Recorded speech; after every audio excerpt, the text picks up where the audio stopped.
I couldn't be any more excited right now. Those hands were filled with poop-stained underwear, which he allegedly smeared on the face of his victim. Do you realize what percentage of your opening conversations are about bathrooms, Merrill? Sometimes when you look through the little hole between the stalls, you can see another guy. You should just look him in the eyes the entire time. I think you have the wrong expectations for what's going to go down here. We're going off the rails here. Maybe football instead. It's always next year.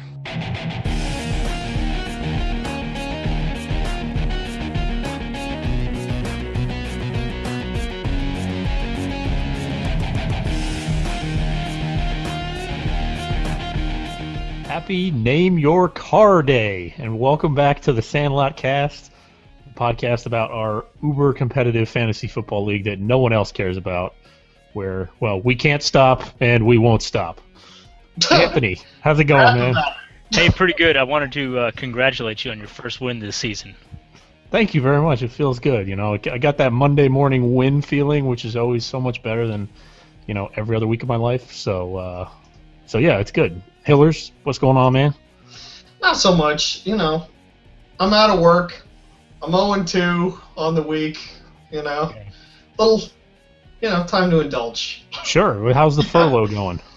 Well, you know, it turns out I'm a pretty crappy house husband, and that I don't know how to, say, change toilet guts or do laundry. Right. Okay. Yeah. Got those dishes down, though. The dog's pretty happy. Laundry is pretty hard. I mean, compared to what you do for a living. Well, you know, we got which these is... new machines, and they have all these buttons, you know, and settings. And Yeah. I'm just, yeah. Buttons can be tough. Did you So many. Did you jack up your toilet somehow? A little bit, yeah. I mean, I stopped it short of flood, but only by a small amount. Well, what about when you worked on it? That's when it started flooding. Hey-o. I see what you did there. Yeah. Anthony. So question, did you clog up the toilet maybe with some reaction from Brett's score this past week? You mean, did I poo myself to such a powerful velocity that that blocked my toilet? Yeah, Well, I'm glad that wasn't the case. That would have made it a lot worse. Yeah, good point, Merrill. If Brett's will clog it, then I don't know what that'll do to it. It'll I clear it slow back you. out again. Yeah. With the force. So let me ask you this, Anthony. What's the most interesting name you've ever given your car? I've never really been a fan of naming my cars. And, you know, fortunately, when I buy a car, it hasn't also fallen on Happy Name Your Car Day, and therefore I haven't had to, you know, been forced to do it. So. Right. Is that the rule? You only do it on days? Well, you have to do it if you buy a car that day? Yeah, absolutely. You know, I did have a minivan called the NOS van in college because I had this big. It was right after the Fast and Furious came out, and I had this big NOS sticker on the back windshield, and it had such like a terrible engine. If you just gassed it, it would downshift like 2 gears. So I would tell people I'm gonna hit the NOS, and all I would do was just slam the gas, and it would downshift down to first, and just. Some people actually believed it. It was a good time. Wow. That's like Hillers. You had a van too, right? Yeah, you remember Turbo Van, right? Back in college, it was a 4-cylinder, but it was a turbo 4-cylinder minivan that I had. Yeah, no, ladies came screaming for that one. So Anthony had NOS van, Hillers had Turbo van. I'm now driving a minivan for the first time. Turned in my man card on that. Doesn't have a name yet, really. It's I don't know. I got nothing. I'm not creative enough to name a car, so I've never really gotten that far. Hanker Vanulator. Ooh, that's a good one. Hanker Vanulator. That won't be my name. Yeah, just tape this guy right up on there, and you know you're set. I don't name it after people who are on the waivers. So He'll be great. even though they could be great. Get him now. Yeah. So anyway, guys, week 4 is done. We are into week 5. Week 4 was a big doubleheader week for us. Brought everybody. What did you guys call it? Somebody called it. I forget. The reset button. Yeah, I call it the reset button because right now there are 5 people tied at 4-2, and the closest person, well, not including Merrill, but most people are only 2 games back, so right, not so bad. It's the beauty of the doubleheader weeks. I mean, we always talk about wanting to eliminate doubleheaders. You know, people have said it's kind of fluky, but it's also kind of neat because you get these big turns and ups and downs during the doubleheader weeks. And a guy like Hillers, who had Aaron Rodgers on a bye this week, is really, really took a big hit. So let's get into those. DJ Manuel. God, I hate him. let's get into these surly podcasters here. Let's get started with our team overviews. And let's start, well, where we always start on a doubleheader week, with our highest scoring team. Wait. I want to clarify first. You've stated already this is the Real Deal or No Schkapeel podcast. It is. That's correct. Are we declaring Real Deal or No Schkapeel after each team overview? Or? As we go over each team, I'm gonna throw it to you, and you're gonna tell me what you think, if it's Real Deal or No Schkapeel, and why. So what does that mean, Merrill? Lay it out for us.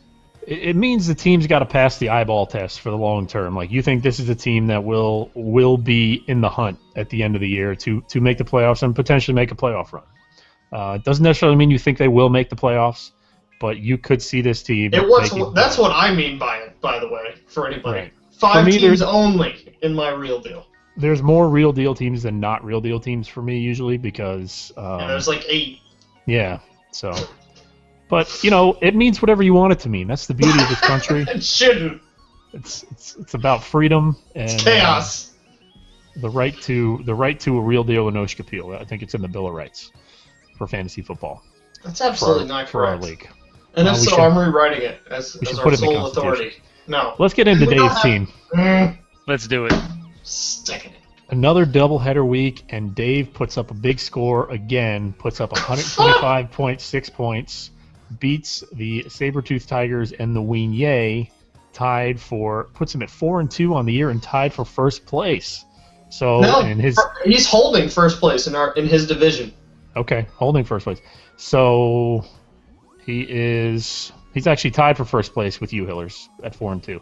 No, anyway, he's got the points for tiebreaker. Right, but that's regardless. He's in first place in the division right now. So 2 doubleheader weeks, he's 4-0. And he's put up scores of 125.6 and 184.1. In his 2 single-game weeks, he's 0-2, and he's put up 59 and 71. So, gotta love the doubleheaders here. Anthony, let's go to you first here. Great. Try to make some sense of Dave's team. Do you think he is a Real Deal or No Schkapeel, and why? Well, I'm going to get to that in a little bit, but if this team had to come out to some kind of theme music, it would be Billy Joel, I Go to Extremes, because... Because you go from in the 180s week 1 to the 120s week 4, you happen to nail it on the doubleheader weeks. But then what is it? What is the poo-poo that is occurring in weeks 2 and 3? I don't even know. So what did I say last week? It was 9 touchdowns in week 1. This week it's 7 touchdowns. I don't know what I would rather have. I don't know if I'd rather have this hitting on the doubleheaders or having it kind of evened out across all the weeks. Either way, it's 4-2 for Dave right now. I don't know what to think. Well, you got to think Real Deal or No Schkapeel. Now's the time. What do you think? Now's the time. I got to go. So if there are 5 teams that make the playoffs, and I only get 5 to say Real Deal. We've been over this like 10 seconds ago. You don't know. Hold yourself to a higher standard and say there should be 5 teams there, because that's what it means. Okay, Real Deal is a playoff team. No Schkapeel is not. Merrill likes to say, "Oh, look, there's 9 teams competing for the playoffs," which there is right now. I like to help us out at the bottom. For those of us folks near the bottom, okay? But hold yourself to that standard, Anthony, and tell us Real Deal, 1 of 5 teams. Do they pass the eyeball test? You look at this team and say, yeah, this is a team that could win a lot of games. I'm sorry, Dave, but I really like your team, but your lack of a consistency, of course, in week to week, but also a consistent quarterback is gonna go No Schkapeel for me. Okay, Hillers. Okay, so if I was to pick a song for this team, it might be "Love Is a Battlefield" by Pat Benatar. You know what I mean? Because he loves the Niners and he loves the Giants, but boy, does that shell him hard on those certain weeks where he's not doing all that well. I mean, Andy Dalton with less than 5 points this week, that is just despicable. I mean, it's terrible, but he still busted over 120 points on what are now the 1 and 2 receivers in our league, Victor Cruz and Demaryius Thomas, which is just crazy. I mean, everybody said, "Oh, look at Pritchard, look at Nick." Dave has the number 1 receivers in our league right now, and his running game is not terrible. And if he ever picks the right quarterback, it's a team that can totally win. I mean, he's got at least one of the 2 teams that this is based on is a great team, and one of them is terrible, but they have to throw up huge points in garbage time. So, he's kind of hitting both ends there. And if both teams do bad, he's going to have awful days. And if both teams do great, he's going to have world beater days. So, it's very interesting how the mediocrity that he's getting this year is 1 week on, 1 week off, whereas last year it was every week at 90 points. But to be honest, I kind of believe in the people here now. I mean, I think all he needs to do is pick the right quarterback for the right day, and he can get it to a 9-7 from where he's at. Does the right quarterback exist on this team? No. The perfect quarterback does not exist for this team. It's gonna he's gonna have to get lucky. You know what I mean? He's gonna be between Andy Dalton, Palmer, and Eli Manning. Who knows? So spoiler alert, one of my strategies in fantasy football is not really to pick a superstar quarterback. But then you look at other teams that are just killing it with superstar quarterbacks. I mean, look, we'll get to Dad Dix and we'll get to Cannons, but when you have a quarterback that can throw up like 35 plus, I mean, that carries your team in a way that no two top-end wide receivers can. I don't know if that's. I would have completely agreed with you in previous years with the way the league is going. I mean, it certainly looks to be a strategy that can get you to 4-2. So, I would declare this one of my wildcard teams right now. Yes. So real deal. Real deal. All right, I'm going to say no Schkapeel on this team. Not really based on this week, obviously. I think the inconsistency is too much to overcome, and is in the quarterback issue. I mean, the teams that, like Anthony, what you said, what that quarterback gives you is a larger margin for error. So if you have 2 or 3 guys put up a dud, but you have a quarterback put up 35 points, it doesn't matter, right? Like the quarterback makes up for those points and gives you that. Well, with Andy Dalton, Eli Manning, and Carson Palmer, you don't get that because those guys have just as much potential to put up a dud as Drew Brees does. Especially not as Drew Brees, I'm sorry, as anyone else on your team does, whereas Drew Brees does not. I mean, Drew Brees is going to put up 20-plus pretty much every week unless it's a crazy fluke. So I'm going to say no Schkapeel here. I mean, he got nothing from the quarterback position and still put up 125 points, which is pretty impressive. That's insane. But he's had 2 good weeks and 2 horrendous weeks. I think we're going to see more of the horrendous weeks. There's just too much boom or bust on this team, and I see more bust than boom. So I'm the only no Schkapeel on day. No, it's 2 no Schkapeel, 1 real deal. Yeah. And one last thing I'll mention about Dave's team is that, first of all, great pick on Denver defense, but you can't expect 2 defensive touchdowns every week, and you can't expect your kicker to do three field goals every week. So I mean, 31 points out of defense. You're kind of looking at like 100 to 110 points on average if you're with the quarterback situation he's got. Right. Okay. Let's jump to Hiller's team, who has the same record as Dave and tied for first, minus the tiebreaker in the division right now. Put up his worst week of the year so far, 88.9 points. Yeah. Lost to the Assassins and Touchdown Jesus, but again he's at 4-2, so still right there at first place. Hillers, you had Aaron Rodgers on a bye this week, which hurts you. It hasn't always hurt you in the past, but this week it did get you because you had to start E.J. Manuel. When you look at your team, I mean, I think I know which way you're going on this, but do you see a team that is a real deal or no Schkapeel? Totally real deal. This team is great. It's like this was my weakest. When I looked at this schedule prior to the season starting, I said week 4 is going to be my big problem.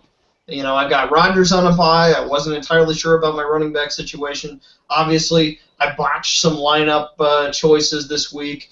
I still have people hurt. I'm not worried very much at all by what happened this week. And, at my weakest point, if I'm throwing up an 88 instead of a, let's say 51 or 57. I couldn't be any more Wigné and Brett. It's like I feel just fine about it. And even with teams like the Skins doing bad, or whatever, I'm very pleased, and especially with Bilal Powell proving that he can be like a reasonable, good starting running back. You should just look him in the eyes the entire time. I'm really still excited about the team, and I don't see any reason to worry. I think I'm going to beat the Wigné next week, and I'm good to go. We're going off the rails here. Maybe football. Anthony. Do you concur? Next year. Isn't it sad that we were joking in like podcast 1 about starting Bilal Powell, yes! and now we're actually starting Bilal Powell on probably the best team in the league? He was my best running back this week. What the hell? Yeah. So Hillers puts up 90 points in a week where he didn't have Rodgers, and almost none of his players scored touchdowns. So I think it's clear that this is a real deal team here. Okay. Yeah, I'm gonna agree. Real deal. Just a bad week. With Rodgers, you would have at least beat Touchdown Jesus because Rodgers is probably putting up 25 points, an extra 20 points for you. Hell, if I'd have started Bush instead of well, Morris. that's it. That's what I was going to ask you. How do you sit Reggie Bush? I don't understand how you do that. Well, he was coming off an injury, and I wasn't sure about the Joik Bell situation. I viewed the difference between him and Powell as something more like 5 points than 13 points. And he had his best game of the season, which was certainly possible, but I didn't see as probable. But I learned a very valuable lesson about start your starters. Start your studs, start the people you invested in, and you won't see me doing that again this year. Right. The other thing I will say is your tight end, kicker, and your defense were your highest scorers, and that's usually not a recipe for success in this league. Usually you want your quarterback up there, maybe your wide receiver, running back up there. A little weird, but you take the points. Points are points, right? So you take them wherever you can get them. Well, sure, but you kick Rodgers in there, and that's just gravy. So. Right. So, and Seahawks defense by no means a fluke. So, I'm going to say real deal here. Maybe you get Danny Amendola back here pretty soon, and that'd be awesome. Nice little boost to your receiving core. So, I think we'll all say real deal on this team here. Touchdown Jesus was our next team. They are the team that beat Hillers. They put up 103.1 points. They beat Hillers and the Sex Cannons. They beat the Sex Cannons by less than a point. So they had Marcus Colston going.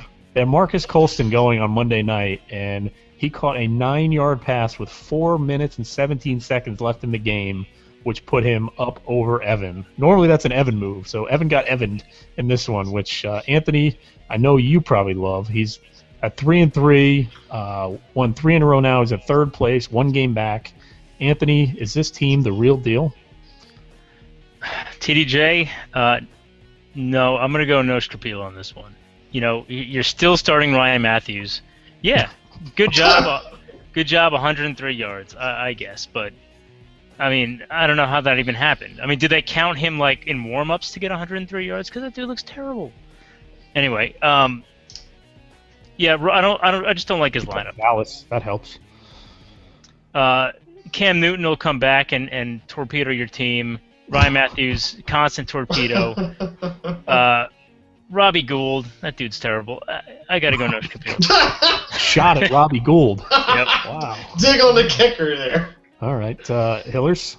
Yeah, so, thanks for giving me the handicap here, Pritchard, by taking my advice on Sam Bradford. But that's right. Is Sam Bradford still going to the Pro Bowl, Hillers? I never said he was going to be in the Pro Bowl. Oh, okay. I never said that. I said a lot of dumb things about Sam Bradford, but I didn't say he's going to be in the Pro Bowl. Well, here's what I have to ask you. His numbers may not show up. I know you like the eyeball test. You like to watch players and tell if they look good or if they don't look good. So tell me, what did your scout's eye tell you about Sam Bradford in that awful Thursday night game? He had a terrible Thursday night game against the San Francisco 49ers, one of the best teams defensively against quarterbacks in the league. He's got Jacksonville and Houston coming up, and then another couple of tough games against Carolina and Seattle. So I think you're going to see a little bit of back and forth, but I still think that this guy is a good quarterback. If this was next week... What you base that on?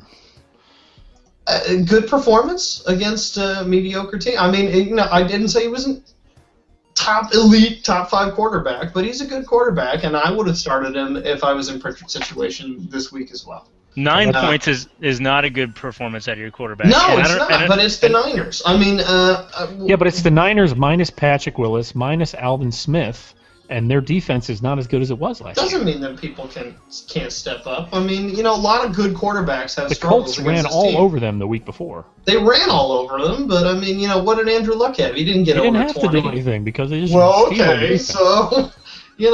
what do you don't change the goalposts on me here, Merrill. I think he's still a good quarterback. You know what I mean? He had a tough defense and a tough week to match it. Wasn't as bad as EJ Manuel's week, I can tell you that. Real deal. No Schkapeel. He's too far behind. He should have won more games by now. Des Bryant and Calvin Johnson. 1 game back. Yeah, and he should have won a lot more. I thought he'd be leading our division right now by a bunch. And Des Bryant and Calvin Johnson are getting covered enough to not perform the way they need to overcome Ryan Matthews and his bench. So no. I mean, maybe among the best of the No Schkapeel teams, but No Schkapeel. Okay, I'll say real deal on this team. I think this team's legit. I have since the beginning of the year. They've won 3 in a row now. I think the first 3 were kind of a fluke. But I'll tell you what, man, it's frustrating to watch Matt Forte and Des Bryant go nuts every week for this team, knowing I traded them to him last year for Maurice Jones-Drew. That's got to be hard. One of the best ones ever. But, he's won 3 in a row. He gets Cam back now for the rest of the season. This team's the real deal. They've got, I think the best receiving core in the league. I know Dave's team has, the numbers are a little higher, but I think that has to do a lot with Dave starting 3 receivers every week versus maybe Pritchard isn't always doing that. And he's got Roy Halou down there on his bench, which if Alfred Morris is hurt, long term, who knows? Who knows what? He's not. He has a bruised rib. He's going to be back next week. Okay. Well, he's on bye next week, but the week after that. Okay. Even better. Bruised rib will heal. So we got 2 No Schkapeels and a real deal on TDJ. I think I owe him a little bit better of an explanation other than just hating Ryan Matthews. But 500 in the breakdown thus far, I don't think is really going to cut it for a real deal team. And then the depth, he's got a depth problem. He's got guys like Brent Selleck, Michael Bush, who doesn't play, Monty Ball, who is not going to pan out as a Denver running back, and Hayward Bay, that is not panning out in Indianapolis. So he's got a depth issue. So he's got some bad bets there. So now that the bye weeks are coming around, he's going to have to start some of these guys in a flex at least, and that's going to start hurting his record. It could. I think a lot of teams have depth problems, but you're right. That could be an issue for sure. All right, last team in this division, the Weenyay. They improve on last week's performance by scoring 62.6 points. So 20% more points this week, which is pretty impressive. But they lose, unfortunately, to the Feisty Goats, and Dave, and they fall to 1-5 on the season and to last place in the division. Anthony, we'll start with you here. I think we all know where we're going on this one, but what do you think? So Weenyay is actually 2-4, so don't cut him short on that one. Although I don't know exactly how he got to 2-4. It's clear that this one's going to be a No Schkapeel, but you got to feel a little bit bad for Andy. I mean, he probably inherited the worst of the 3 teams that were up for grabs. And then he kind of had a bad draft, so it's just compounding. And it's funny that we had such a hard time placing him in the beginning of the year in the power rankings, but I think he's settling in the caboose role pretty well now. You have to be happy about the way McCoy and D-Jax are playing, but maybe that's about it. I mean, none of the other guys that were on the teeter-totter, fell the right way. Daryl Richardson has been awful, and T.Y. Hilton has been bad as well. And I don't know what's up with T.Y. Hilton. He seems to disappear from the game in a way that he didn't disappear last year. He's been neglected. I mean, this was a team that did well in weeks 1 and 2, right? When they had just running the ball. They're running the ball a lot more than they did last year. In the last 2 weeks, he's had no more than 13 targets altogether. So he's just not being looked at. I don't know if he's getting covered more, if they're just not looking his way, or the Colts are getting up big like they did on Jacksonville and don't have to throw. I don't know what it is, but they're really not looking his way. And then Tavon Austin, like in games where the Rams are down and they're getting crushed, they're still. I mean, yeah, he's up there in targets, but I don't know if the quality of those targets because he's only getting Bradford. Yeah, I mean he's only getting two catches out of 8 targets last week. Again, against San Francisco, though. I mean, that goes up against Jacksonville, you got to believe. I guess. But in any case... 12 against Atlanta. In any case, these guys aren't falling the right way, and sure, he's going to get Gronk back eventually, but it might just be too little too late at that point. So, no Schkapeel. Hillers. No Schkapeel. I mean, we had trouble placing this team because in their first 2 weeks they went over 100. But it's very clear now that he's riding Shady McCoy and Deshaun Jackson, and the Eagles just aren't one of those teams that are gonna crush the league this year, where he can expect performance out of those 2 studs that he has week after week. I mean, Jay Cutler is kind of crummy, and he's never gonna know whether to start him or Alex Smith. Well, let me ask you that, because Alex Smith has had 20 points or more in 3 of his 4 games. Yeah, and the Alex other one Smith is a top 10 quarterback. He's the number 7 quarterback. So is he like a legit guy you can trust every week? You know, I might start trusting him over Jay Cutler. I would tell you that much because he's the one that's been performing thus far. I mean, look at who Alex Smith has played, though. I mean, we've got Jacksonville, the Giants, Dallas, and Philadelphia on the schedule. So I don't know whether to trust that all too much. Those are terrible teams against the pass. But, you know, he's got more of them. I mean, he's got Oakland coming up. You know, he's got Buffalo before the end of the year. So there are weeks where you could trust Alex Smith, but he's never going to know exactly which one to go with. And it's clear that a lot of these guys just don't perform week to week. I mean, you can't help with Kyle Rudolph. It's going to be 0 or like a touchdown. Eddie Royal, you know, you're banking on early season touchdowns from a second or third string receiver, which I know from past experience pans out like, I don't know, 10% of the time to be actually a good receiver. And so, yeah, this team is in trouble. No Schkapeel. Okay. Yeah, I mean, I'm going to say no Schkapeel, too. No surprise there.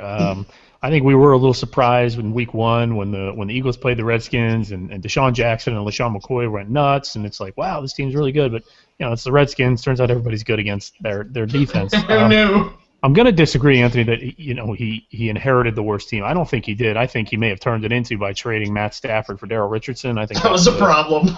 That was a big mistake that he made in the preseason that he's probably regretting at this point. I mean, Alex Smith has outscored Matt Stafford, yeah, I think at this point, but he's not starting Alex Smith. He's not starting him. He's kind of doing the QB shuffle right now, which can be tricky.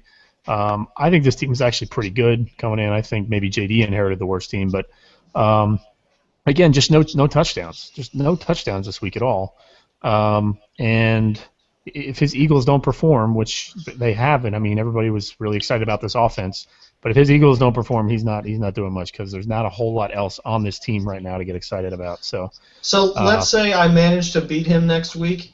You know, he's at then 2-5, which is not where you want to be at all. I mean, that's almost unrecoverable. Yeah. Almost. I mean, people have recovered from it before. I'm hoping to be able to recover from it. 4 championships sometime in our past. But yeah, he's really behind the 8 ball here. So I think we're all no Schkapeel at this point on this team unless things really change.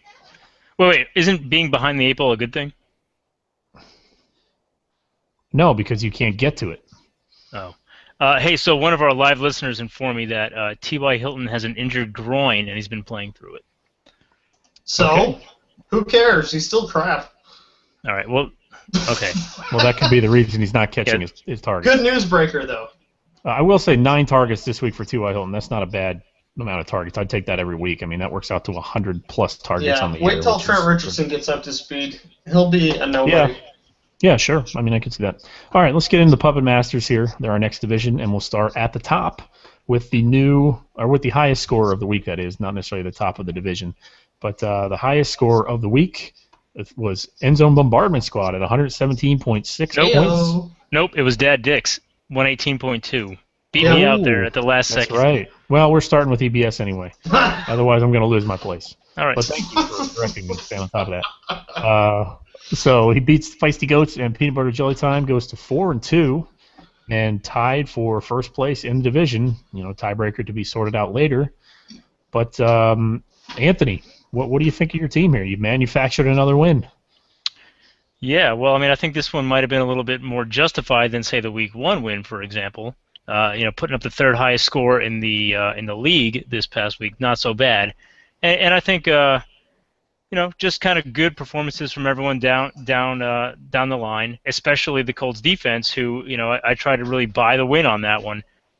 I didn't feel that I needed the defense in this case, in the Colts D, having the Niners D on the bench. But I figured I figured that someone else needed him, and one person that needed him was both my opponents, Brett and Merrill. So just keeping the defense out of their hands, probably helped me a little bit. Although in Merrill's case, not so much. So.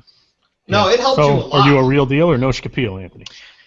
I'm probably more of a cusper this year, but I think I'm just going to go real deal here because I have a stronger quarterback than I have in years past, and there's nothing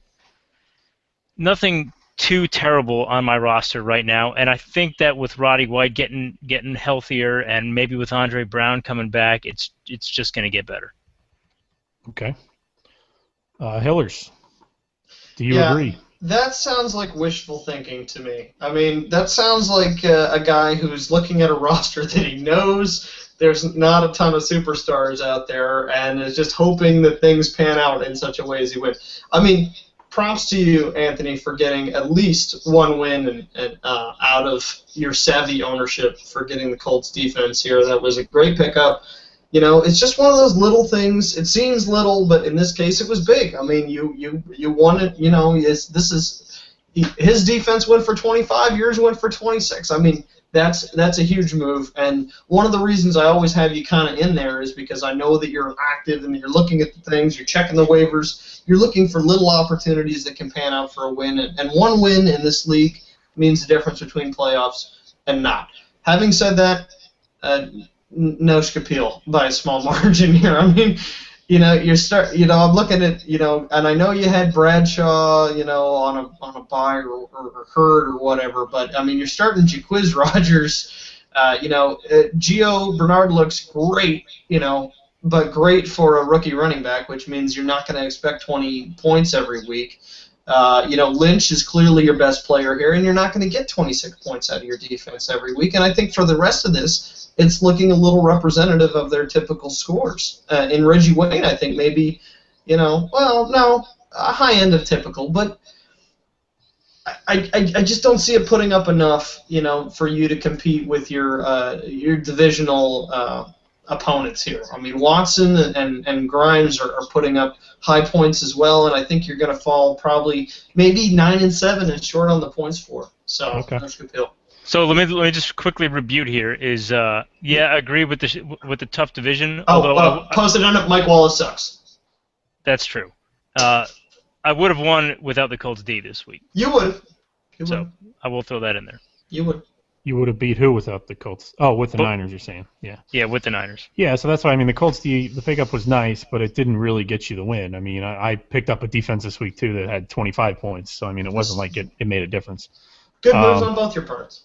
Yeah, but I'm going to say real deal, just because of history, owner factor mainly. Anthony, you seem to be pretty savvy on the moves you make. I think you've got some type of money ball deal going on in the background where you've got some type of system that you use that seems to work.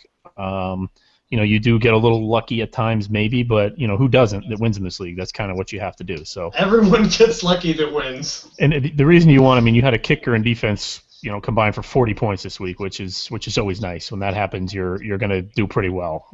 The rest of your roster really didn't do that great. I mean, you know, Lynch and Reggie Wayne were fine, but Stafford was kind of below, maybe right on his average, maybe a little below his average this week. But you know, other than that, it was Lynch and Reggie Wayne, and that's it. So you know, this was Stafford's worst week by about 5 points this week. Now, is this so Anthony, I'll ask you. I mean, Matt Stafford, you know, you picked him up probably having an idea of what you were going to get out of him. He's been right around the low 20s, you know, averaging probably around 20 points. Is this about what you thought you'd get out of him? Well, there's consistency this year that I didn't think I would get out of Stafford. I thought there would be some greater poo-poo games in there. I mean, but this was one of the reasons I was afraid of Matt Stafford. I mean, I made the trade because I had a lot of upside for him, but it's sort of not panning out just yet. I think that you just wait. You know who you got next week? Green Bay. He's going to have well over 30 points in that game. You know, he's a turnover-prone guy. Yeah, but he's played Washington. He's played Arizona. I mean, he's played Minnesota. Those aren't great pass defenses. Yeah, I'm not sure.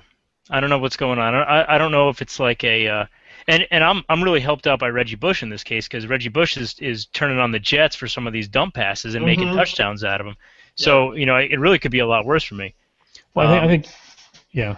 Well, and he's not. I mean, he's set records the past 2 seasons, I think, on how many attempts he's had, and they're not throwing 55, 60 times a game anymore because they're actually winning. You know, there's no garbage time. He's kind of been the king of garbage time the past few years, but he's not doing that. So, but the consistency is nice, and he's a great quarterback. I was just wondering if you were expecting more out of him. Well, it's certainly better than Jay Cutler, I guess. Yeah. Did you say, Mike, real deal and No Schkapeel on this one? I said real deal. Yeah. Okay. Yeah. I think. Owner factor gives them real deal. Gives them the Split edge. decision again. All right. What next? Assassins are our next team. They score 113 points, putting up another good score. They beat Hillers and lost to Dad Dicks. They were up by 61.5 points going into Monday night. And the Dad Dicks had Drew Brees, Jimmy Graham, and Brian Hartline, and end up beating them by, I think, like 5 points. So brutal Monday night for the Assassins, who probably thought they had 2 wins in the bag. Fall to 4-2, but still tied for first place in the division. Good week, but bad luck. Anthony, is this team a stayer? This is a hard one for me. I mean, all signs thus far, the breakdown, the points for, everything points to yes. But depth is a real issue on this team. Now that we're in the bye weeks, we're gonna see the losses start piling up for the Assassins, and this team's gonna turn probably into more of a 500 teams, or a 500 team, or maybe a 9-7 kind of team.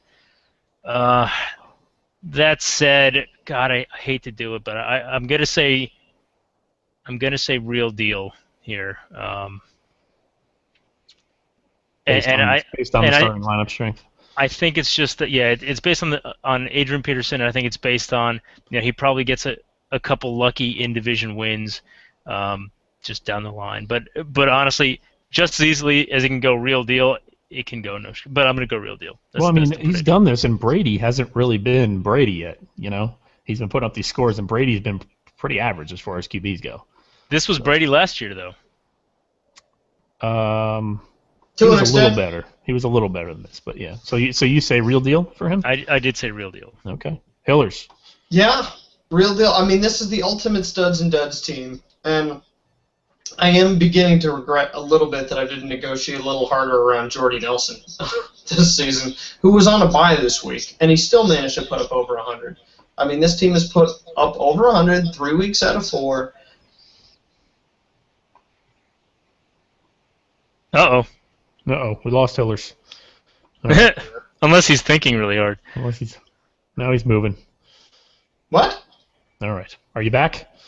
I didn't know I'd left. Yeah, we missed you. You cut out there for a second. So. Okay. Well, I was saying it's the ultimate in studs and duds. And that Jordy Nelson is great. He has at least one guy to put in. If there's any injuries, this team is going to struggle.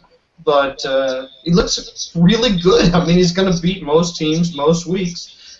He's, if not for an extraordinary performance out of Drew Brees, he would be the #1 team in the league right now. I got to say, real deal. I mean, even if he's my 9-7 wild card out of this division, with these starters, unless he gets, if he gets 2 injuries, he's done. But with just one, I'll take him. I'm going to say real deal also. As far as the injuries go, I know I've been saying that, and I'm kind of contradicting myself here, but I think he's in a better position than we thought. He's already had Steven Jackson go down.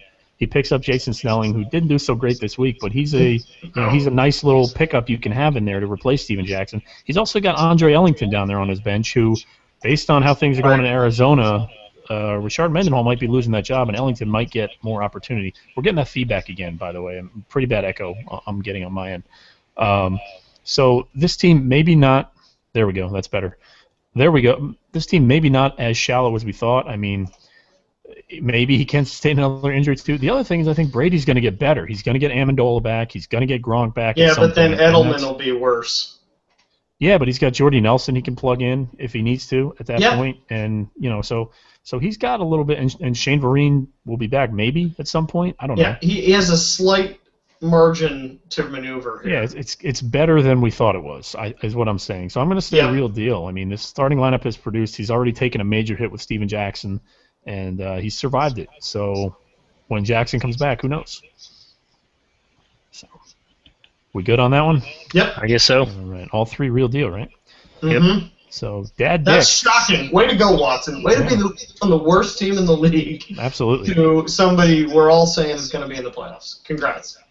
Dad Dicks are our next team. Man, that's bad echo. Do you hear that, Hillers? Yeah. All right. Dad Dicks, there it goes. Dad Dicks are our best team. They score 118.2, our best team in the division this week anyway. 118.2. They beat the Assassins and the Chupanibres. They came back on Monday night from 61.5 down and 63.5 down. That's ridiculous. To win. They were down by 60+ in both games and came back to put them at 4-2 on the season thanks to, basically his entire team, Drew Brees and Jimmy Graham. Hillers, real deal or no Schkapeel here? Yeah, real deal and maybe division winner here. Drew Brees isn't going to stop being crummy. Darren McFadden isn't going to get 29 yards if he ever comes back. I mean, I'm sure he will. It's like he'll work his way back in there sooner or later. And Le'Veon Bell, I know he's not going to score 2 touchdowns every week, but he could have also been the worst thing ever, and he wasn't. And he doesn't have terrible depth here. Worst thing ever, also known as Maurice Jones-Drew. Yeah, could have been that. And I mean, look at the points on the bench. Danny Woodhead is coming up here and looking like somebody you might be able to rely on as a flex player. So this team looks like it has depth. It's able to put up well over 100 points. I got to give a real deal. And if I had to pick a division winner looking long term, I think he has a slightly better long term outlook than Watson, just because of all the risk that the Assassins have. So, okay, real deal. Anthony. All right. So first of all, can you hear me pretty well right now? Yep. Yeah. Okay. I changed the microphone. So, did you see CBS's stat that it's at 53% of this team's points came from the combination of Brees and Jimmy Graham? That's pretty crazy. Yeah. And because of that, I think that's a bad thing, because any time that that doesn't pan out for him, he's going to lose. So now look at the situation that Dad Dix is in. He's lost McFadden, and I've been saying every week McFadden comes out. I got Marcel Reese. You're in good shape, but now he's unhealthy. I mean, it was bound to happen. Who knows for how long? But he'll probably be out this upcoming week. Then he's got Le'Veon Bell at a bye. So unless he gets this kind of crazy performance from Brees again, he's probably going to lose this next upcoming week. Then his other guys start going on buys. If McFadden's out, he's in a lot of trouble here.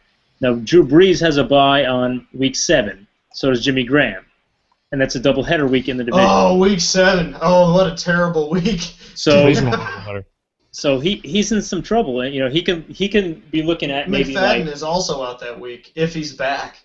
He could be looking at something like 3 to 4 losses in a really short period of time, and if that happens, this is now a wild card team at best.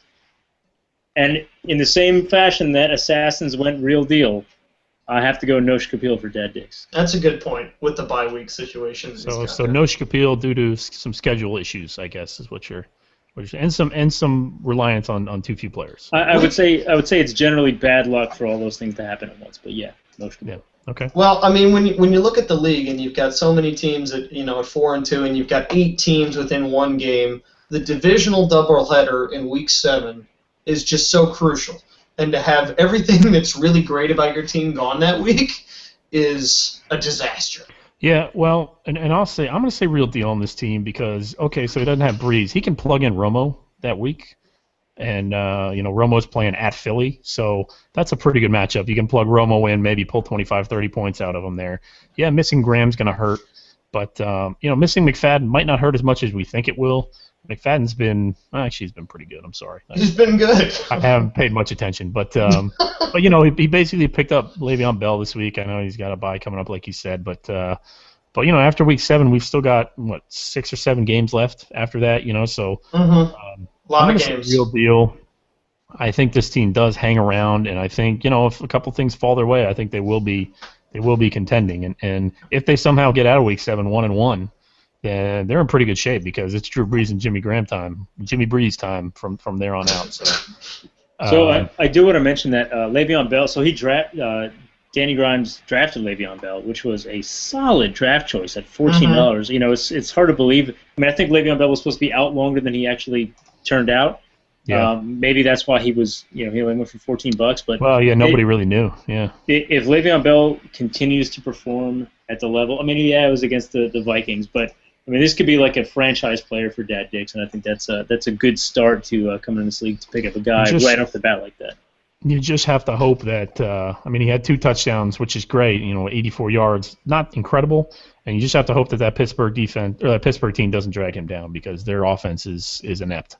It's Jaguars like. So that's the only thing I could see hurting him. But yeah, I mean, so far it looks pretty solid.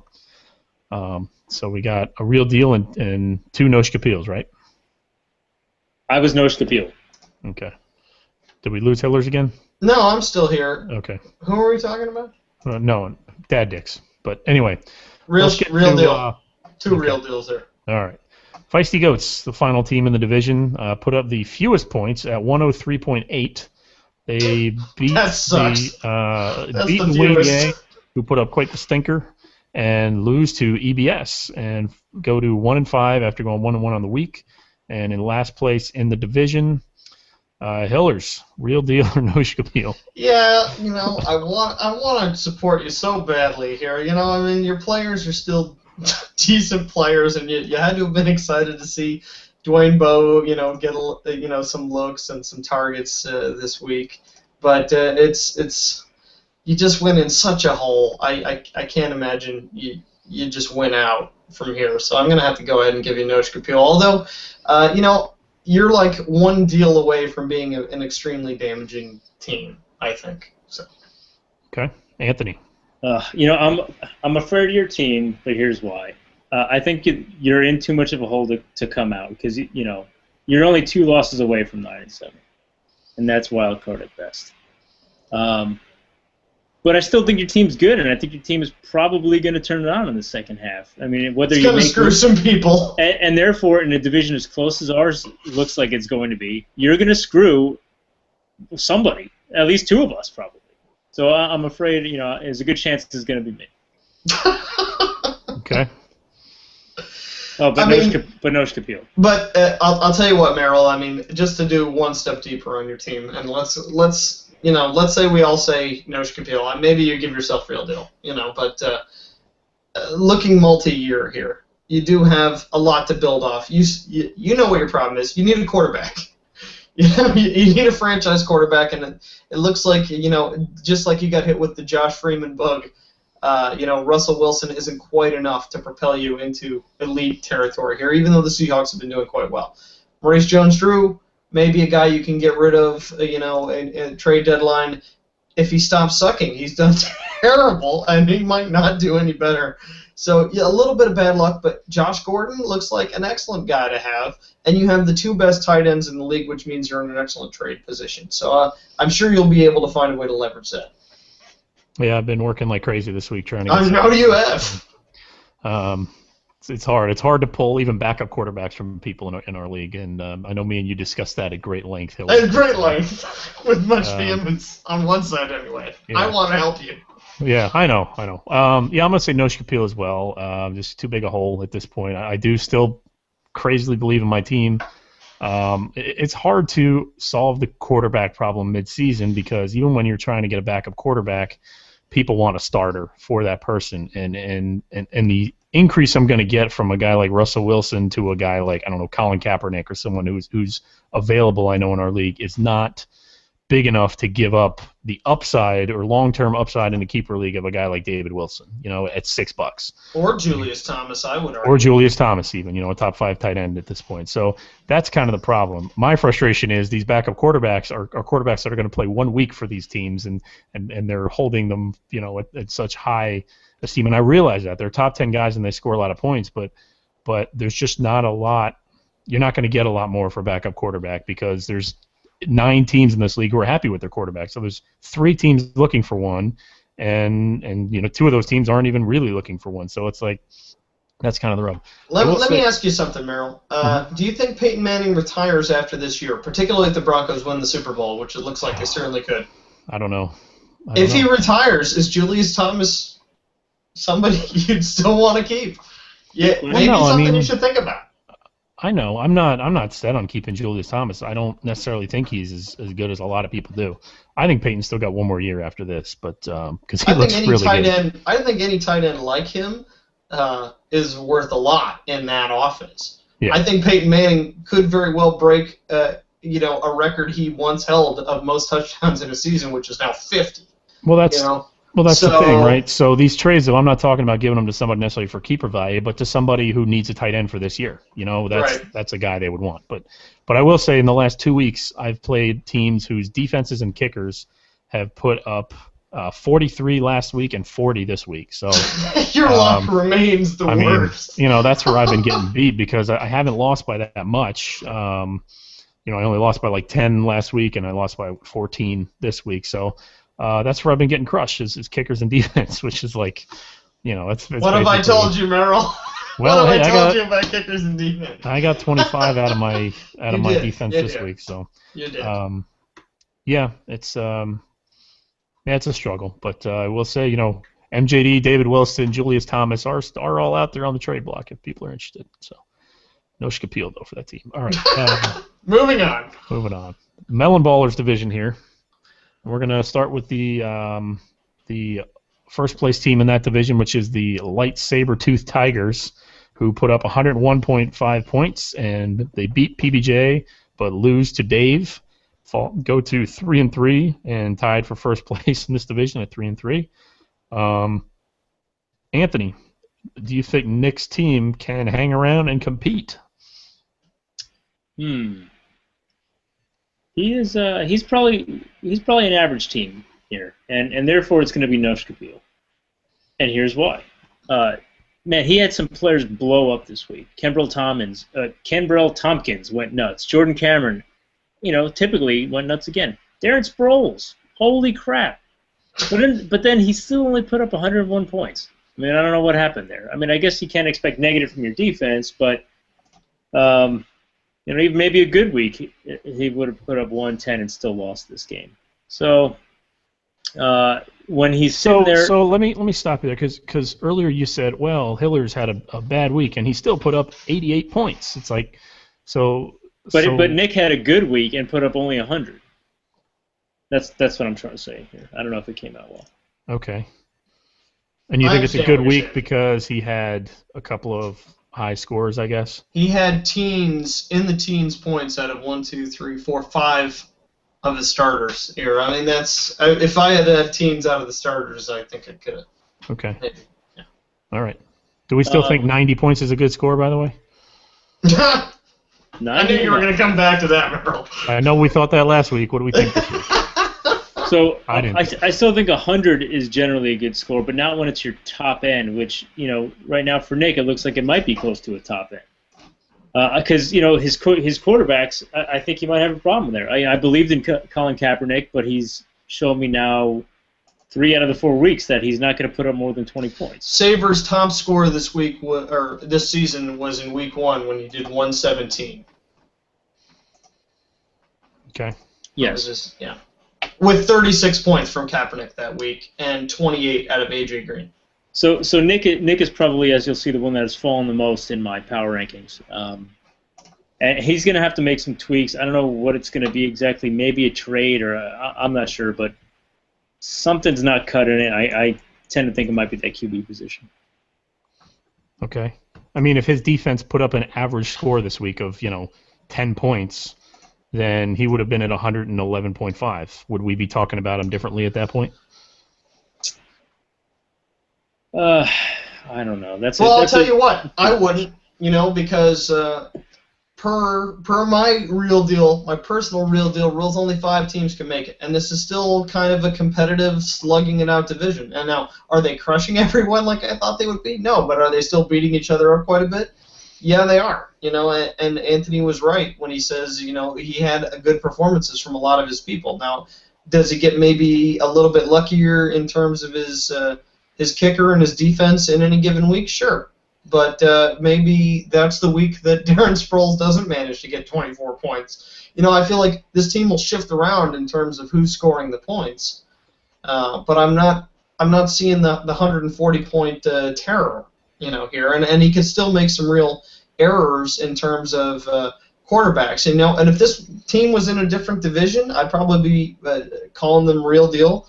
But at this point, I think they're one of those teams that's just on the bubble. I mean, I love that he's got No Schkapeel Moreno on the bench there. I would love to have No Schkapeel Moreno on my bench right now.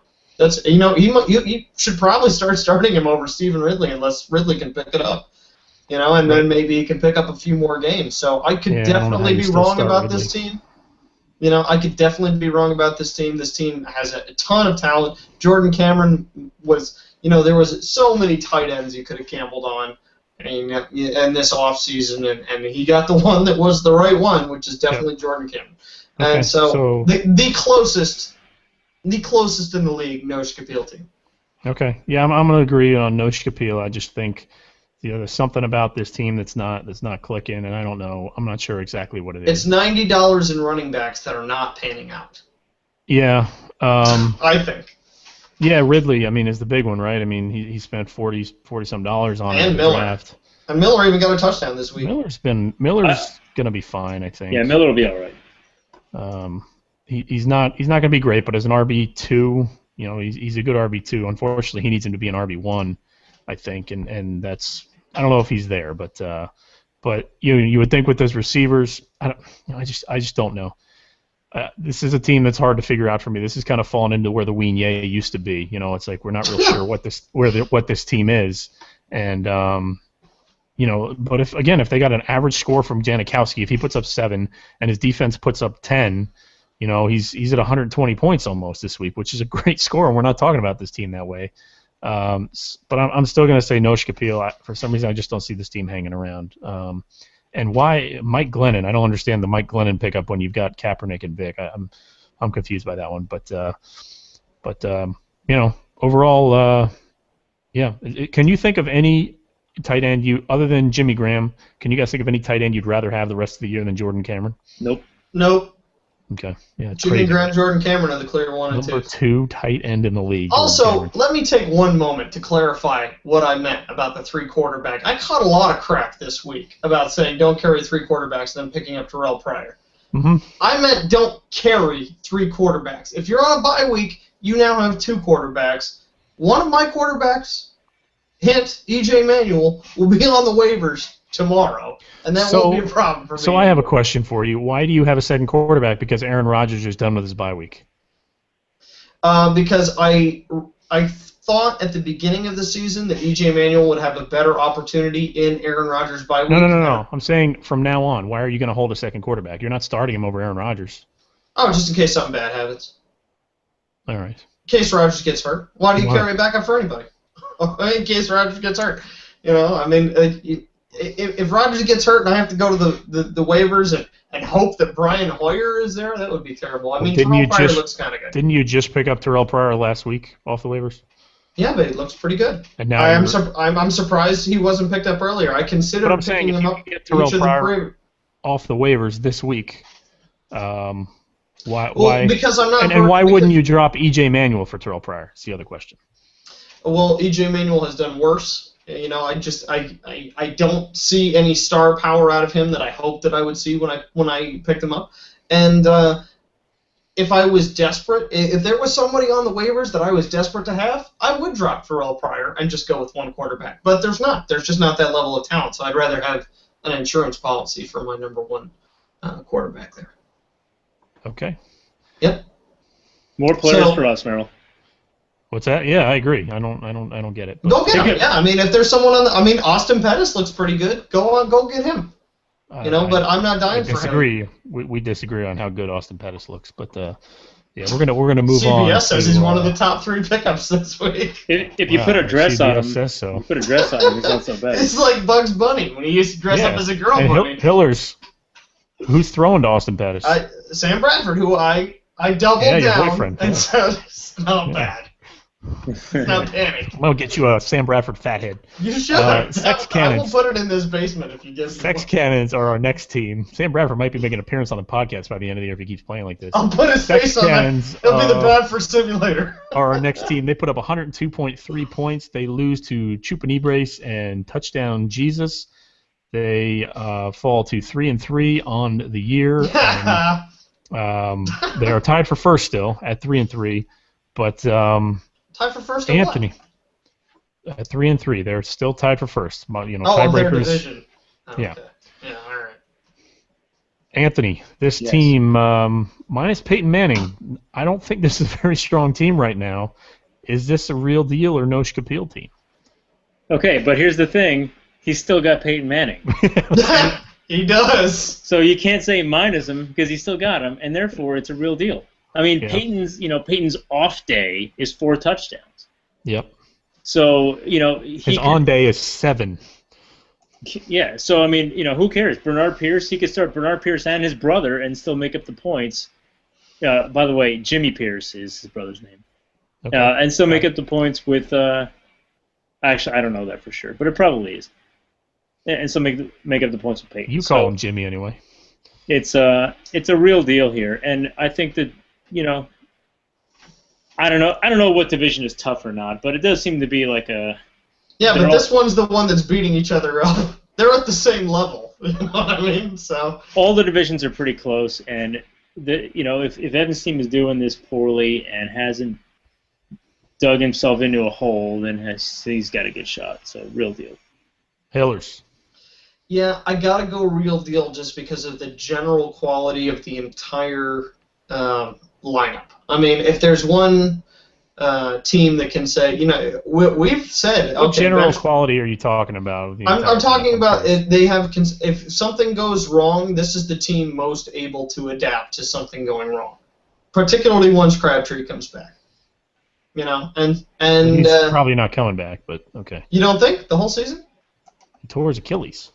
Well, yeah, but they said, maybe week 7. Oh, wait, the earliest that Crabtree could return is week 11. Okay, so maybe not great, but still, I mean, this team. Look at his bench; it's all handcuffs. If something goes wrong, they're gonna have a starter again. And Peyton Manning is having one of the most incredible seasons ever seen by a quarterback ever. He probably could, and I believe he'll break the touchdown record the way he's going this year. Yeah. And even with disasters, and they are disasters, it's C.J. Spiller and Ray Rice and Andre Johnson and a little mini panic with Pierre Garçon, this is still a team that is performing. Why is there a mini panic with Pierre Garçon? Because the Redskins suck. No, Pierre Garçon is doing awesome, and I was just about to mention that. I mean, so, you talk about best receiving core in the league, and we kind of like glaze over Evans' team because we see Spiller and Ray Rice on there. But, Evans' receiving core, if you look at the CBS page 1 of receivers, all 3 of Evans' starting receivers are on page 1. You know how many of mine are on page 1? Just 1. So Evans he's doing all right, and he really, I think, hit the jackpot with his drafting of wide receivers this year. So just to get some, his receiving rank is 4th. His receivers have done 4th about best. Pierre Garçon.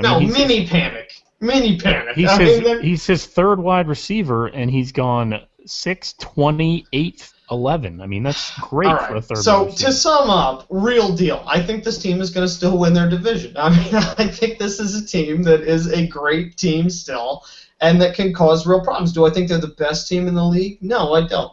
Okay, they do have problems, but I think this team on any given week could beat any team in the league, and therefore they're the only real deal team I'm giving out of this division. Okay.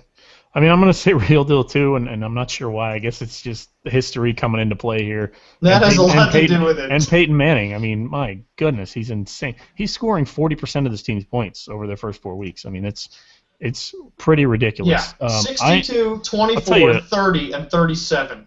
I'll tell you who I'm worried about. I'm worried about Ray Rice.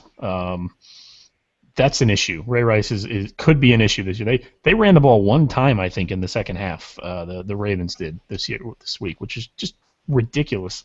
And I think it's time to start Fred Jackson over C.J. Spiller now, because Fred Jackson has been excellent. He has been nothing short of solid. Double-digit points every single week, and C.J. Spiller not so much.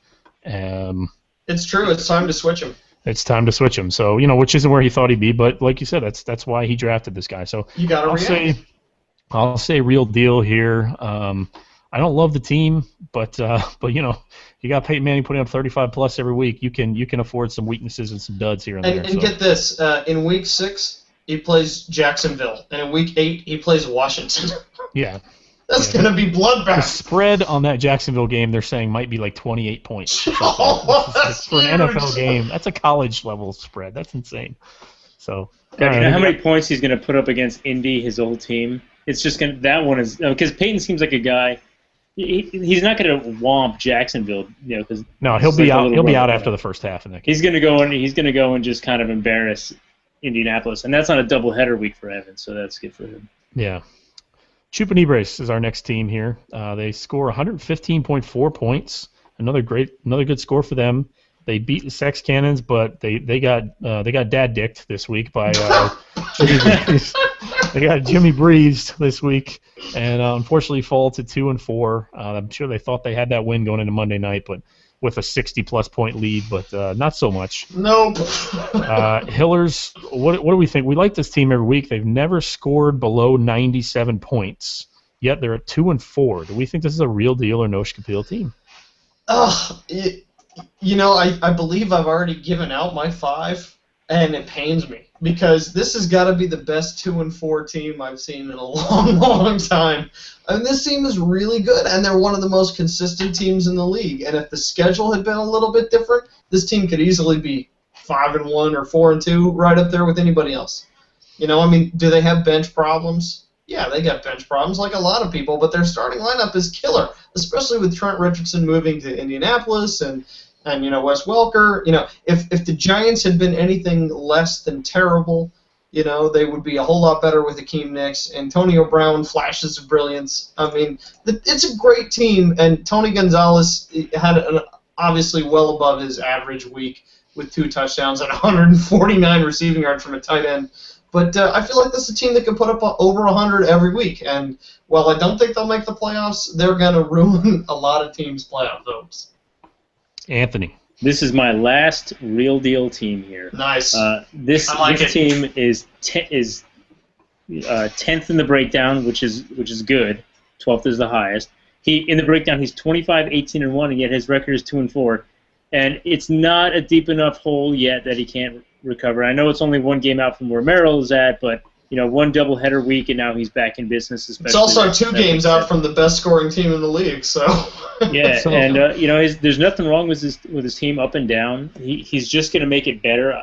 I'm assuming with the waiver wire because it's kind of hard to get worse than Darrell Scott and James Starks, who I don't think have jobs. Darrell Scott was cut today, I think. Yeah, yesterday by the exactly. Giants. So there's the space. So I mean, he'll get better. Clay, the Dolphins tight end, I think is a pretty solid pickup, and when are you ever going to start him, except for Tony Gonzalez's bye week, though? I think you can start him in a flex during any of the wide receiver bye weeks because he's a little shallow on running back, but start him over Hakeem Nicks. Apparently. Yeah, that guy's terrible too. That guy sucks. There's enough consistency on this team to make me think that it's just a couple tweaks, and now he'll be motivated. Well, let me ask you this, Mr. Porcelli. Yes. What does he do when Rashard Mendenhall loses his job and he has no RB2 at all? Trade. Ooh, yeah, it'll probably be a trade situation. He's got James Jones down on his bench, and if he can swap like a James Jones for a serviceable RB2, somebody like a Maurice Jones-Drew, then Bilal Powell. Or a Bilal Powell, then I think he's currently a top 10 running back. Maurice Jones-Drew was like 5 years ago. Compelling case. Okay, so yeah, I hear you guys. I think this is a real deal team too. I think they've been the unluckiest team so far score-wise. They have the most points against by far. They caught Dave on that 1 week. They had 300 points against them in week 1, which absolutely crushed them. Since then they've been pretty solid. They've been 2-2 and still been a little unlucky. But if Mendenhall loses that job, this team does need to make a trade because they will have a donut every week at RB2 basically, and so there needs to be some move made there. Come to play with those trade talks, JD. It's time. I got your running backs. It's time to bench Hakeem Nicks until he does something. I mean, his first good game should be on your bench because you can't rely on him anymore. So wait till he has a good game on your bench before you plug him in again. I realize he didn't really have another option this week. I guess he could have dropped Darrell Scott or James Starks, but Hakeem Nicks is not. Hakeem Nicks might be droppable at this point. He's just been a big nothing. So. Yeah, but I'll say real deal. Solid team up and down. Matt Ryan's about as consistent as it gets at quarterback. He's money in the bank. So, and if Trent Richardson gets better, hopefully he gets better as he gets more integrated in Indy. Yeah, this is a good team.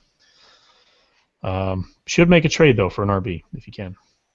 Peanut butter jelly time again. Our final team for some strange reason. Why do you always put them at the end? Poor Brett has to wait for an hour to hear what we think of his team every week. Yeah. Well, so I do it. I order these teams, just a little inside baseball here, by the highest scoring team of the week, and then I do their division, and then I do The second highest scoring team of the week's division, that hasn't been done already. So. It does not bode well, Brett. So this division apparently stinks, is what I'm saying.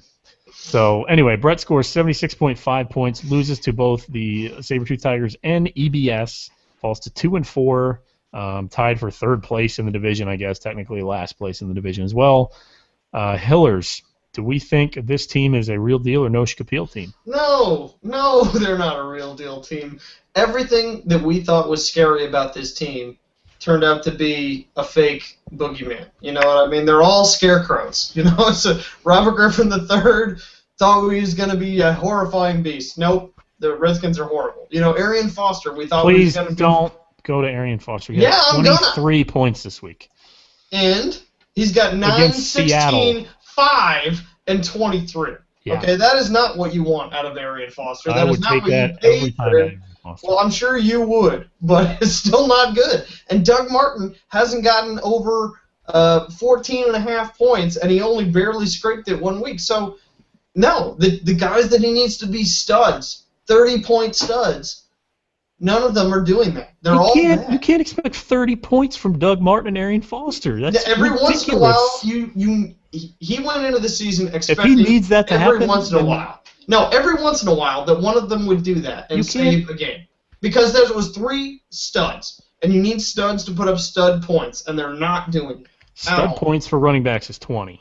Is actually probably 18 and up is stud points for running backs. Well, Arian Foster put up 23 points against Seattle's defense this week. Which was great. And he got 76.5 points. This team is in huge trouble. Cecil Shorts sucks. Vincent Jackson in Tampa Bay, that Josh Freeman situation. Now, who is it now? Glennon? Don't get me started with that. I mean, all right. he had a slight glimmer of hope with Alshon Jeffrey and Greg Jennings this week, both going over 20 on his bench. But can you really start him yet right now? I don't think you can. No, this is a team I thought start him over Cecil Shorts. Killing this league. Can you? I don't know. Over Cecil Shorts? Yeah. I don't know. All right. I don't so think you say No Schkapeel. No Schkapeel. All right. Anthony. I don't know what's wrong with Brett's team. This team is an epitaph. I was gonna say, man, Doug Martin really hasn't panned out. I mean, yeah, he hasn't panned out, sure, as a number one, like a first-round pick if he were in a snake draft. As I drafted him second overall in one of my other leagues. A lot of people did. And he's still putting up good numbers. 10, 14, 10, 6, which is. That's not okay. Well, it's okay, but it's like RB2 number. It's his RB2, but that's what he is. He's his RB2. And because of that, I was going to say that's bad, but you know what? That's okay, especially when you got Foster, who I would take every day at the scores that he's taken. Yeah, most people would. Hiller's Griffin, an idiot. Griffin, I think. Really? Bilal Powell has more points than Doug Martin. You're going to say he's fine. All right. Come on. Okay. So if you had Arian Foster right now, you would trade him for Bilal Powell. I'd consider it. Okay, enough. That's how bad it. That's how Let's bad it's move on there. from this. You're going to catch some comments on that one, buddy. I always catch comments. Yeah. I catch comments regardless of what I do. So I think the problem with Brett's team is his entire wide receiver. Sorry, go ahead. It's his entire wide receiving core and his tight end, because he hasn't gotten any kind of consistent production out of any of them, including Vincent Jackson, and none of them are putting up touchdowns. So that's 3 spots or 4 spots, depending on your team, that you're just gonna put up donuts, and that's what he's doing, and that's why he's not breaking that 80-point barrier every week. So No Schkapeel here. So yeah, this is definitely a No Schkapeel team. Yeah, I'm gonna say No Schkapeel as well. His Bucks are letting him down, I think. I mean, yeah, Doug Martin's been serviceable, double-digit points. I guess as an RB2, that's fine. But Vincent Jackson's been a disaster, mainly because his quarterback situation has been a disaster. That's his wide receiver 1. He started Cecil Shorts as his 2 this week. Greg Jennings showed some signs of life, but a lot of his yards came on like a 4-yard pass that he just broke long. So that's not something you can count on. Arian Foster, yeah, I guess he's been disappointing. He's only the number 8 running back in fantasy football right now. So who would really want that on their team? Supposed to be the number 2 running back, and it can only get worse. Yeah, you're right, and we've had a huge sample size of 4 weeks to go by too. Yeah, he's got the Niners coming up, the Rams, the Chiefs. This is not an easy schedule. The Niners defense is not as good as you think it is. We'll see. Hillers are. He just put up 23 points on the Seahawks, by the way. Okay, well, the team has put up over 100 1 week out of 4. This is not a good team. He's no Bilal, pal. I'll give you that. But I think Arian Foster will be fine. Thank you to recognize. Yeah, Hillers, we got a comment from one of our live viewers that says you're an idiot. Shocker. What do people say every week? You know, someone's gonna hashtag real talk. Okay, the Jets are doing better as a team than Arian Foster is doing as a player, especially at $50. What does that even mean? The Jets are doing better as a team. You want to pay $50 for Arian Foster, Merrill? You go right ahead. You give him a trade offer, and you see how it works out. I don't have to pay $50 for Arian Foster. Well, that's what he costs. He's already on the team. That's what he costs. Yeah, I'd pay $50 for Arian Foster. He's the number 8 running back overall. Brett, Stephen Ridley went for 40 in the draft. Get on the phone right People now thought that was a great Merrill for whatever he's got for Arian Foster. Keep Ben Tate. Okay. Yes. Right. All right. Yes. So Brett should trade you Arian Foster for DeMarco Murray right now, you're saying? I'm not going to give him DeMarco Murray for Arian Foster right now. What points are you looking at where Bilal Powell has more than Arian Foster? What are you looking at? Because Bilal Powell's the number 15 ranked running back in the league. Arian Foster's number 8. Running back. Guess again. Your facts are anyway. I'm going to stop you. You've made yourself a fool on this issue. I'm going to stop you. My math is and not. We're going to move on. I'm going to do you a favor. No, I'm going to keep Bilal Powell. He's much cheaper. Okay. I'll keep Alfred Morris too. Okay. $50 is too much to pay for such a bump. Who's next? Once you're in season, price doesn't matter anymore, buddy. It matters to me. Let's move on to power rankings. Multi-year plans, Merrill. Get them together. We'll start with you. We'll go 12-6, starting with you, before Hillers just digs himself a deeper hole here. So I tell you, I had a hole is deep enough. I had a ton of jumps. This year or this week, especially in the latter half here. So we'll get through them. Let's see. Number 12, the Wigné, Masters of Elegance, and I think that they're there to stay. 11 PBJ. But they're an elegant 12. They're an elegant 12, yeah. 11 PBJ, 10 the Goats, 9 TDJ. The Ocho. This is a big fall from grace, but it's the lightsaber tooth tigers at 8, and the Duplex at 7. All right, I'll go here. While Hillers catches his breath. We'll do Wigné at 12. I don't have myself at 12 for once. I think Wigné might be a terrible team. That is shocking. I've got the Goats at 11. I've got Dave at 10. I've got PBJ at 9, and maybe I need to switch them with Dave. I'm not sure, but I still think RG3 gets his act together here and helps. I've got EBS at 8. And I don't know, Anthony. I can't figure your team out either, but I had to put you there. You got 4 and 2, and he puts you there. I got. He downgrades you 2 spots. Yeah, sorry. This is the fount of wisdom that we're referring to. What would have happened if I would have lost my game? It would have 12. 12 You'd for be in sure. the same spot. I mean, you won your games because of defense and kicker. I mean, that's not. No, I didn't. I would have won both my games with the 49ers defense. You beat me because of defense and kicker. But anyway, and I think when Steven Jackson comes back, your RB situation is going to be hurting. This is our font of sanity.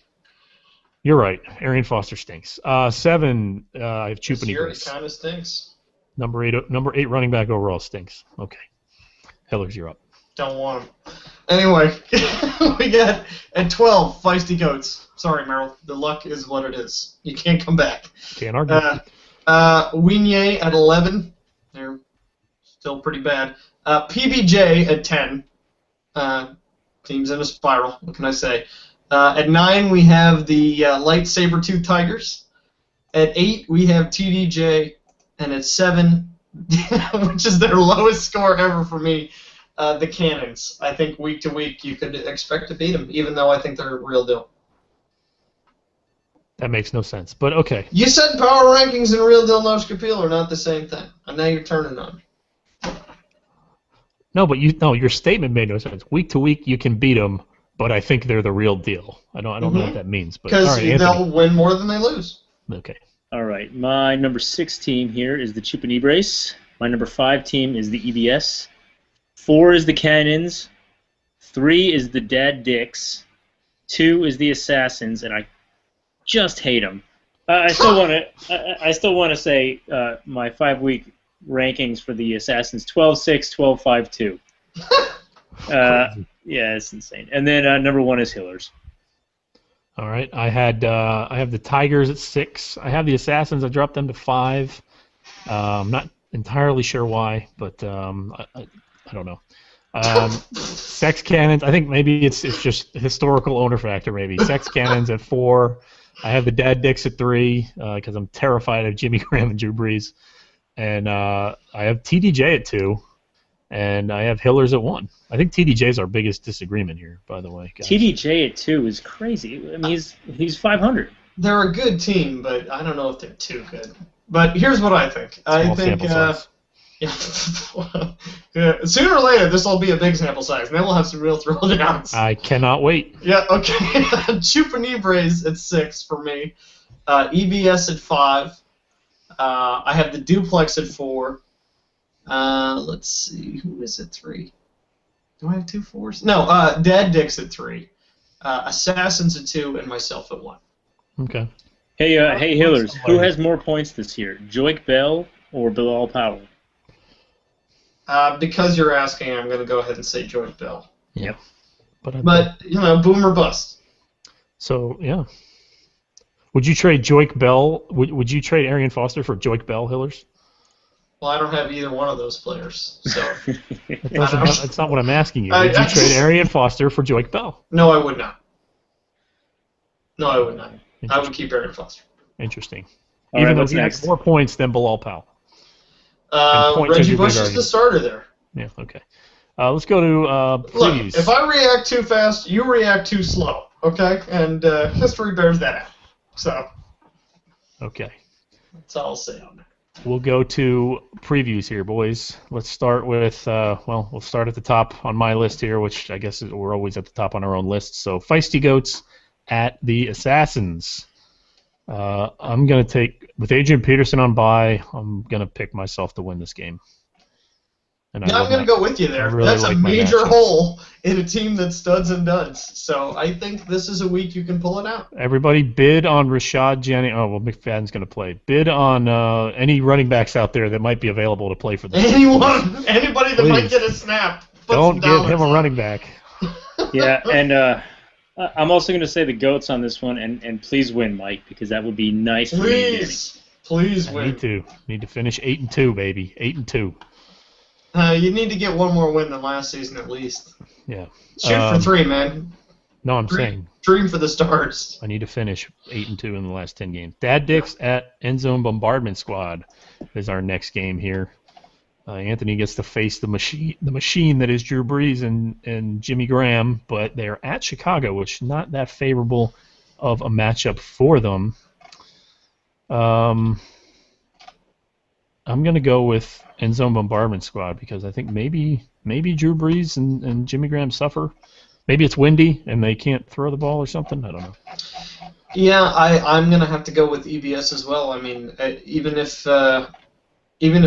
McFadden's out, you know, and that's a major portion. I think he's going to play, they're saying. You think? Well, I don't know where you read that because I haven't seen it yet. Well, it looks like he could be out. Either way, you know, KC isn't a very easy matchup. Chicago is pretty tough for Drew Brees. I don't know if he's going to put up 40 points again. Even if McFadden plays, I'm going to give it to EBS. Yeah, let's not make Darren McFadden a difference maker here. Let's not. Let's not do that. I am going to pick myself as well because I have tough matchups, but his are really tough. So yeah. Yep.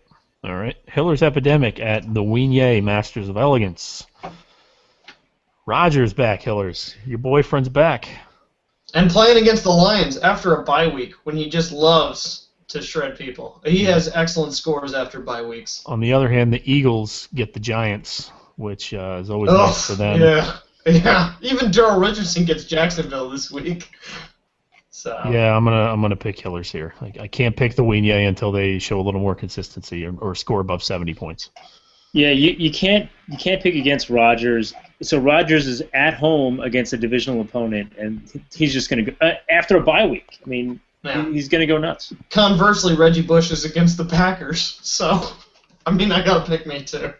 Yeah. I mean, there's just better players. Yeah, Weenye has maybe the lowest projection I've ever seen on CBS at 89 points.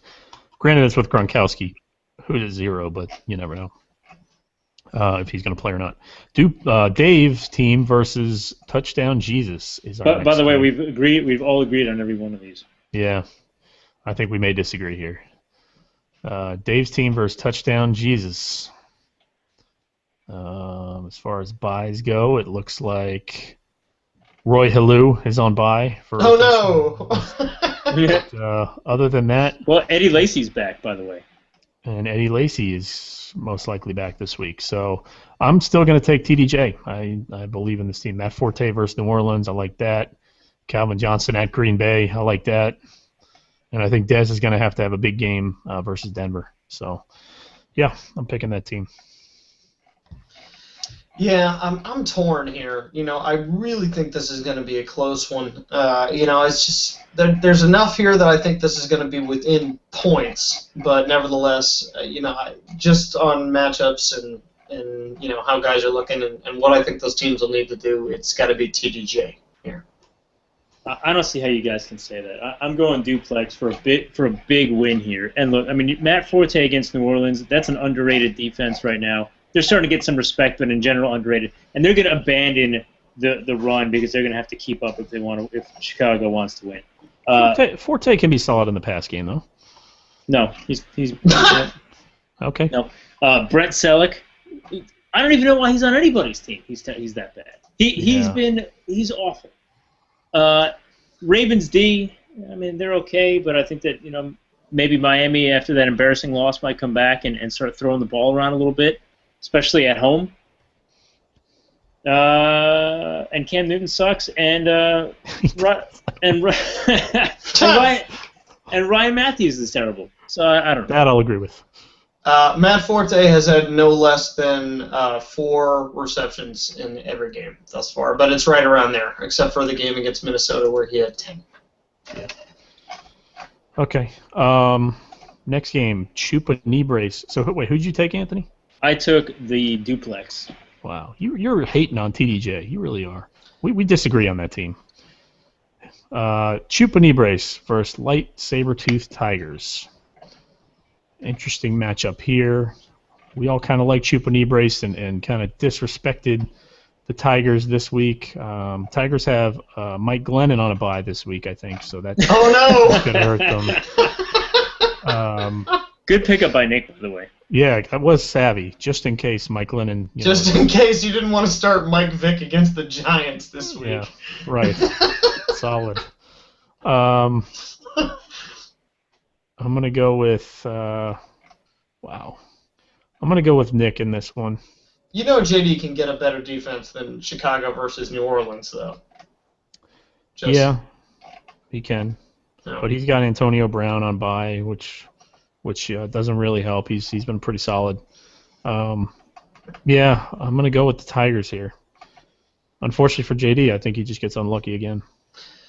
I'm going to go with JD. I'm going to take the upset here. I like Matt Ryan, against the Jets. Trent Richardson versus the Seahawks. Okay, that maybe could be a little bit tough, but I think he gets huge performances out of James Jones against Detroit and Wes Welker against Dallas, and that makes the difference. And it seems crazy to say that when you're talking about Randall Cobb and AJ Green, but I'm just feeling the upset here. I'm going to go a little crazy. Choop. So ballsy choice by Nick to do a couple of things here. To sit Kenbrell Tompkins after he starts exploding.